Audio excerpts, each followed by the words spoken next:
Isang couple mula Quezon Province ang may mga anak-anakang kasama lagi sa kanilang milestones, ang kanilang pets. At ngayong magkakaanak na rin sila, ang mga alaga ang in charge sa gender reveal.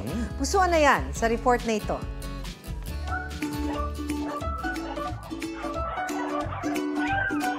Sa bawat araw, kasama ng mag-asawang June at Maris Lacuesta ang mga asong ito, maging sa mahalagang yugto ng kanilang buhay, bago magpakasal, sa mismong kasal,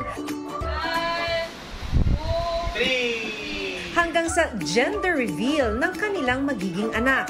Present ang mga alagang aso, naabot lang naman sa 63 at lahat ay rescued. 2011 nang mag-adopt ng mga aso si Maris. 2 lang ito noon at pangako niya sa sarili, dapat makasama ang mga alaga hanggang sa magkaroon ng sariling anak. Pero nang mamatay ang isa, nagdagdag siya ng isa pa at isa pa at isa pa.